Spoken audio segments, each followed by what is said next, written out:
Hello viewers, welcome to my YouTube channel learn with Joy. তো আজকের ভিডিওতে আমি তোমাদের সঙ্গে ক্লাস 10 সেকেন্ড সামেটিভ এভলিউশন 2025 সালের ফিজিক্যাল সায়েন্সের একটা স্কুলের প্রশ্নপত্র শেয়ার করব। তো এই প্রশ্নপত্র তোমাদের সঙ্গে শেয়ার করব, তোমাদের স্কুলেও ঠিক এই রকম প্রশ্ন আসবে এবং এই প্রশ্নটা খুবই ভালো ইম্পর্টেন্ট প্রশ্ন আছে। আমি আশা করছি এই প্রশ্নটা তোমরা ভালো করে সলভ করলে এর মধ্যে কিন্তু তোমরা অনেক কমন পাবে। দেখতে পাচ্ছ তোমাদের পরীক্ষা হবে 40 নম্বরের এবং সময় দেবে 1 ঘন্টা 30 মিনিট। তো এবার প্রশ্নগুলো আমরা দেখব। তো বিভাগ কয়ে দেখতে পাচ্ছ 7টা প্রশ্ন করতে হবে। তো এমসিকিউ প্রথমটা আছে গ্যাসের বাষ্প ঘনত্ব ডি আকরিক ভর এম এর মধ্যে সম্পর্ক কি? আমরা জানি এম আর ডি এর মধ্যে সম্পর্ক হচ্ছে M equal to 2d by small D. এটা সঠিক উত্তর। আমি উত্তরগুলো করে দেওয়ার চেষ্টা করব, বাদবাকি তোমরা নিজেরা কিন্তু চেষ্টা করবে। তারপরে দেখো 1-2 বলছে একটি আয়তকার ফলকের বেধ হচ্ছে ডি, প্রস্থ হচ্ছে এ, তাপ পরিমাপাঙ্ক কে, ফলকটির তাপীয় রোধ কত হবে? এর তাপীয় রোধ হবে A equal to k by d. তারপরে 1-3 বলছে 10টি ইলেকট্রনকে একটি বিন্দু থেকে অন্য বিন্দুতে নিয়ে যেতে কৃতকার্য ডাব্লু হলে বিন্দু দুটির বিভব পার্থক্য কত হবে? বিন্দু দুটির 10টি ইলেকট্রন, তাই তো, তাহলে বিন্দুর বিভব হবে 10W বাই ই। তারপরে রোধাঙ্কের এসআই একক, ঠিক আছে, রোধের এসআই একক কি? রোধের একক হচ্ছে অ্যাম্পিয়ার বাই মিটার। তারপরে 1-5 বলছে অ্যানোড মাডে কোন মূল্যবান ধাতুটি থাকে? তো অ্যানোড মাডে হচ্ছে সিএ থাকে।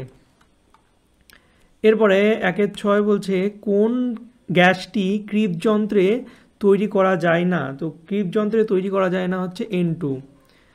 এবং 1-7 বলছে কোনটি সালফাইড আকরিক? সালফাইড আকরিক হচ্ছে হেমাটাইট। এবার ক্ষয়ের দাগে দেখো 9টা প্রশ্নের উত্তর করতে হবে। তো প্রথমে যেটা আছে সেটা হচ্ছে 2-1 দাগের বলছে কত গ্রাম CO2-তে Na/2 সংখ্যক অণু আছে বর্তমান। তো এটা অঙ্ক করতে হবে। উত্তরটা আই থিঙ্ক আমার 22 গ্রাম আসবে, তোমরা একটু চেক করে দেখবে। তারপরে হচ্ছে তরলের আপাত প্রকৃত প্রসারণের মধ্যে কোনটির মান বেশি? তো অবভিয়াসলি প্রকৃত প্রসারণের মান বেশি। তারপরে আদর্শ পরিবাহীর তাপ পরিবাহিতাঙ্কের মান, এর মান আদর্শ পরিবাহী, তাই তো 1/273 এটা, ঠিক আছে। তারপরে বলছে, তারপরে এটা তোমরা দেখে নেবে এলতে দৈর্ঘ্য প্রসারণ গুণাঙ্ক এত হলে এসআইতে কত হবে? এটা আমার সাজেশানে দেওয়া আছে, তোমরা এটা অঙ্ক করে দেখে নেবে। আমি অঙ্কগুলো বলছি না, তোমরা করে দেখে নেবে। তো এসিকে ডিসিতে রূপান্তর করার কোন যন্ত্র ব্যবহার করা হয়? রেকটিফায়ার, ঠিক আছে, রেকটিফায়ার ব্যবহার করা হয়। 1 ওয়াট ইকুয়াল টু কত newton? 1 watt equal to 1 unit, ঠিক আছে, 1 ইউনিট। তো এগুলো সব আমার সাজেশানের মধ্যেও দেওয়া ছিল এই প্রশ্নগুলো। তোমরা সাজেশান ভিডিওটা না দেখে থাকলে আমি ডিসক্রিপশন বক্সে লিঙ্ক দিয়ে দেবো, সেখান থেকে তোমরা সাজেশানের যে ভিডিওটা আছে সেটা কিন্তু দেখে নেবে, ঠিক আছে। তো তারপরে দেখো জলের তড়িৎ বিশ্লেষণে অ্যানোডে উৎপন্ন গ্যাসের নাম কি? তো এই অ্যানোডে যে গ্যাস উৎপন্ন হয় কোন শক্তি রূপান্তরে, তাই না? এটা দেখো কোন শক্তি, এগুলো তোমরা করে নেবে একটু, ঠিক আছে।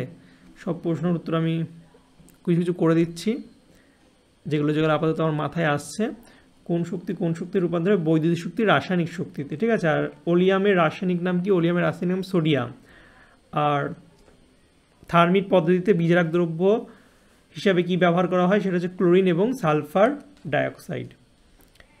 তারপরে এই বিভাগ গয়ে দেখো এই প্রশ্নগুলো সবই কমন ছিল আমার সাজেশান থেকে। ফিউজ তারের দুটি বৈশিষ্ট্য, ফ্লেমিংয়ের বামস্ত নিয়ম, তারপরে এটা দেখে নেবে তোমরা।